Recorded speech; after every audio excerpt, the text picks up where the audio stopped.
Dari ke-10 model, saya memilih model kontekstual dan problem based. Model ini menurut saya paling relevan dalam kurikulum yang diterapkan oleh Indonesia saat ini. Karena yang pertama, dari segi tujuan dan fungsinya, tujuannya yang pertama mengaitkan teori dengan konteks nyata.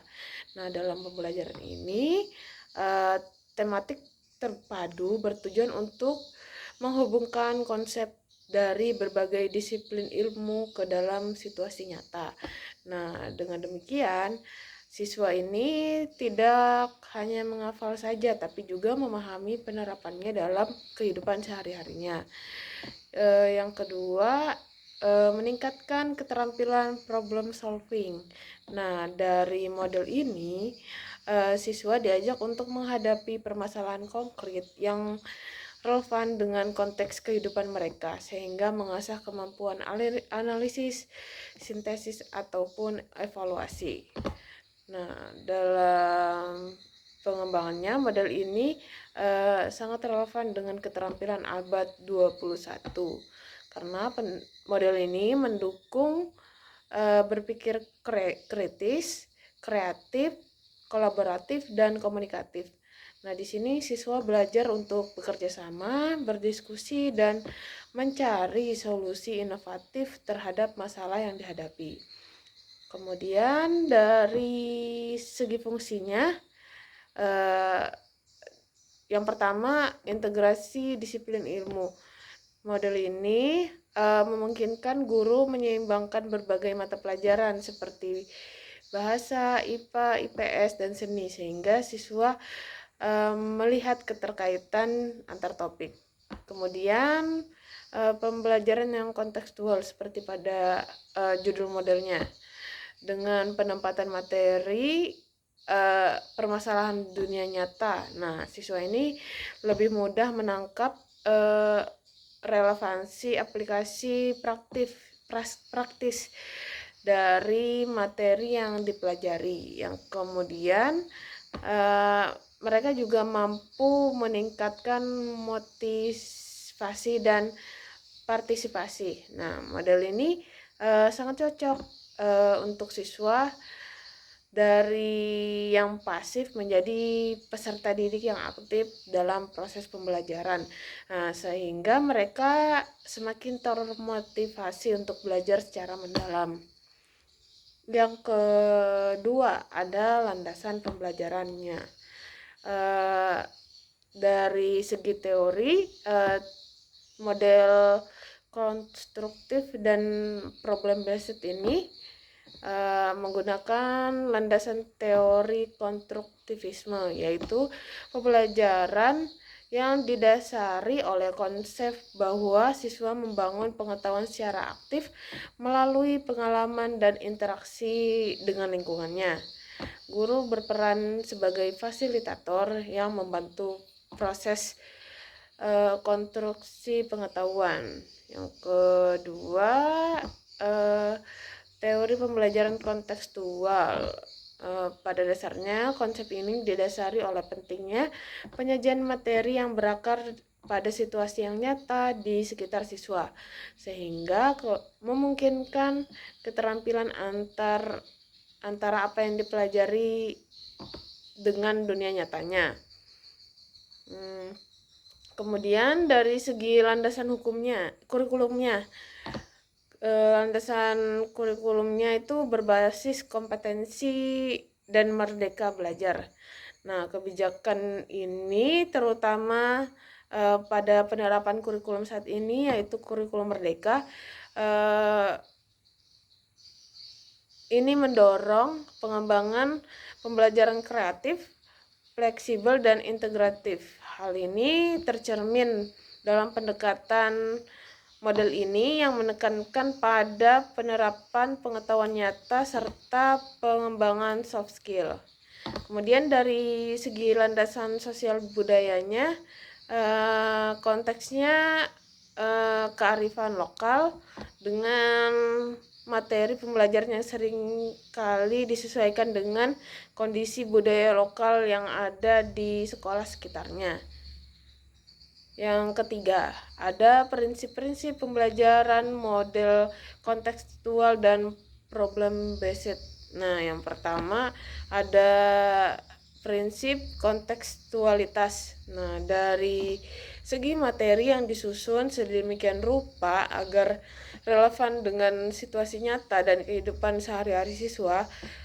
Pembelajaran ini biasanya diawali dengan pengenalan isu atau permasalahan yang terjadi di lingkungan sekitarnya. Kemudian prinsip yang kedua yaitu integrasi dan keterpaduan. Berbagai disiplin ilmu diintegrasikan dalam satu tema, sehingga siswa dapat melihat keterkaitan antar konsep dari mata pelajaran yang berbeda. Prinsip yang ketiga yaitu pendekatan student center. Nah, di sini siswa aktif terlibat dalam proses pembelajaran mulai dari identifikasi masalah, pencarian data sampai pada penyusunan solusi, sehingga mereka memiliki peran sentral dalam pembelajaran. Kemudian prinsip yang keempat yaitu problem solving. Dari segi tema dihubungkan dengan permasalahan yang menantang sehingga proses pembelajaran mengutamakan analisa, diskusi, dan pencarian solusi secara kolaboratif. Prinsip yang kelima yaitu keterlibatan guru sebagai fasilitator. Nah, guru ini tidak lagi memberikan informasi, melainkan membimbing siswa untuk menggali informasi, berdiskusi, dan mengembangkan ide-ide kreatif yang mereka bangun. Kemudian yang keempat adalah rambu-rambu pelaksanaan model konseptual dan problem based. Nah, untuk memastikan penerapan pembelajaran model ini perlu ada pedoman atau rambu-rambu seperti diantaranya yang pertama perencanaan yang matang, yang kedua pemilihan tema yang relevan, yang ketiga ada penyusunan aktivitas pembelajaran, yang keempat ada evaluasi seperti penilaian formatif dan sumatif, yang kelima ada dokumentasi ataupun refleksi. Nah, kemudian untuk tahapan pembelajarannya seperti yang pertama orientasi. Nah, tujuannya untuk memperkenalkan tema-tema permasalahan yang relevan dengan konteks nyata. Aktivitasnya guru ini menyajikan situasi atau kasus-kasus, misalnya permasalahan lingkungan, kesehatan, atau sosial budaya yang menarik minat siswa. Kemudian yang kedua, mengidentifikasi masalah dan pembentukan pertanyaan. Nah, tujuannya agar siswa dapat menyusun pertanyaan pendorong dan mengidentifikasi masalah utamanya. Nah, dari segi aktivitasnya, siswa ini berdiskusi kelompok untuk menyusun daftar pertanyaan serta mengidentifikasi akar permasalahan melalui brainstorming. Nah, kemudian langkah yang ketiga, mengeksplorasi dan penelitiannya. Tujuannya menggali informasi dan data melalui pengamatan, studi literatur atau riset lapangannya. Nah, dari segi aktivitasnya, siswa ini mengumpulkan data dari sumber-sumber yang relevan, baik dari media digital, buku, maupun dari hasil pengamatan dan wawancara. Nah, guru ini memberikan pengalaman bimbingan agar proses penelitian lebih terarah. Yang keempat, ada diskusi atau penyusunan solusi. Tujuan dari pelaksanaan ini yaitu untuk mengolah informasi yang dikumpulkan, mendiskusikan hasilnya, dan merumuskan solusi secara kolektif. Dari segi aktivitasnya, di dalam diskusi kelompok pada saat pembelajaran, siswa menyatukan temuan untuk merumuskan solusi atas masalah yang diidentifikasi. Proses ini seringkali melibatkan debat antar siswa, analisis kritis, dan kolaboratif aktif antara teman sekelompoknya. Kemudian yang kelima, melakukan presentasi, dan evaluasi. Tujuannya untuk menyajikan hasil kerja serta mengevaluasi proses dan hasil pembelajaran. Dari segi aktivitasnya, siswa mempresentasikan solusi baik secara lisan maupun melalui media visual, misalnya poster, video, ataupun laporan tertulis. Dari segi evaluasi dilakukan melalui umpan balik guru dan sejawat, serta refleksi diri untuk mengetahui keberhasilan dan tantangan yang dihadapi.